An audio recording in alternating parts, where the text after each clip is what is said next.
भारत पाई नरमिला कि ट्रम्प को स्वर न्यूयॉर्क रे जयशंकर को सह आलोचना परे अमेरिका वैदेशिक सचिव मार्को रूबियो मंतव्यरु भारत प्रति ट्रम्प प्रशासन स्वर नरमी थिबा आभास मिली।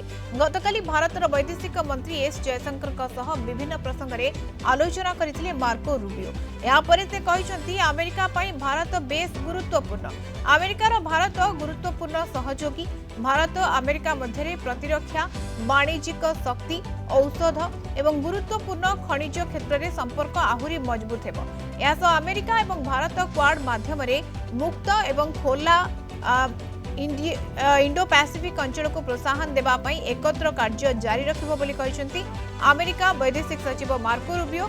सेपरि भारतर वैदेशिक मंत्री एस जयशंकर मध्य रूबियो को सह आलोचना सकारात्मक थिला बोली सोशल मीडिया एक्स रे पोस्ट करिसंती। आलोचना रे विभिन्न द्विपाक्षिक एवं अंतर्जातीय प्रसंग स्थान पाइथिला। प्रमुख प्रसंग रे निरंतर आलोचना पाई सहमति प्रकाश पाइथिबा से कहिसंती। न्यूयॉर्क रे जातिसंघर 80तम साधारण परिषद सम्मेलन अवसर में मार्को रूबियो एवं जयशंकर मध्य बैठक होईछि। 50% टैरिफ कठोर H-1B वीसा नियम एवं चाबाहार बंदर प्रसंग ने भारत अमेरिका संपर्क में फाट होइतिबा बेले दुई नेतांक मध्य बैठक को बेस गुरुत्व दिया जायछि। जुलाई मासरे वाणिज्य आलोचना समय राष्ट्रपति डोनाल्ड ट्रम्प भारतीय पण्य उपरे 25% टैरिफ लागू करथिले। परे रूस थारु तेल किनिबा पई भारत उपरे अतिरिक्त 25% टैरिफ लागू होइतिला, जाहाकु नै दुई देश मध्य उत्तेजना सृष्टि होइतिला। ट्रम्प टैरिफ वार परे दुई देश मध्य यह प्रथम टॉप कूटनैतिक स्तरीय बैठक। जयशंकर को आलोचना पर रूबियो मंतव्य भारत प्रति ट्रम्प प्रशासन निज आभिमुख्य नरम करथिबा इंगित मिली। आज जातिसंघ साधारण परिषद सम्मेलन में अमेरिका राष्ट्रपति डोनाल्ड ट्रम्प अभिभाषण रखिबे। रूस यूक्रेन युद्ध एवं विभिन्न गुरुत्वपूर्ण प्रसंग में तांकर अभिभाषण उपरे नजर रहिबो। प्रोफेसर मानस बेहरा अंतर्जातीय व्यापार विशेषज्ञ हम सहित फोन लाइन रे जोड़ी होचन। प्रोफेसर बेहरा स्वागत करछि कलिंग टीवी को। प्रोफेसर बेहरा ये सबु और जदि देखा जाए आपन को लागु छी कि भारत पई वर्तमान समय ट्रम्प कर मनोभाव टिके नरम हेछि।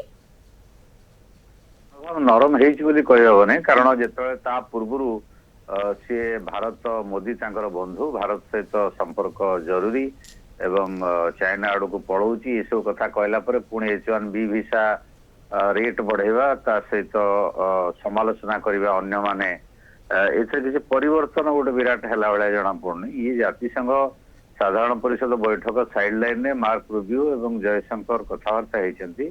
भारत तांका पे गुरुत्वपूर्ण एक कथा मार्क रूबियो कहते एथे नूतनत्व किछि नाही एवं ता सहित खाली एमाने आलोचना करना जो विषय वस्तु थिला defence trade pharmaceuticals critical mineral तेणु ये आलोचना होती। आलोचना को पर्यायर पहुंचो जो मूल द्वंद्व जे एक्स्ट्रा 25% रशिया रु तेल किणवा जो न उठेगा अमेरिका आउ तार आलोचना किसी अर्थ रही एवं वाणिज्यिक राजीनामा खाली जयशंकर सहित आलोचना है वाणिज्य मंत्री पीयूष गोयल सहित गृहर जी वाणिज्य प्रतिनिधि सहित आलोचना है।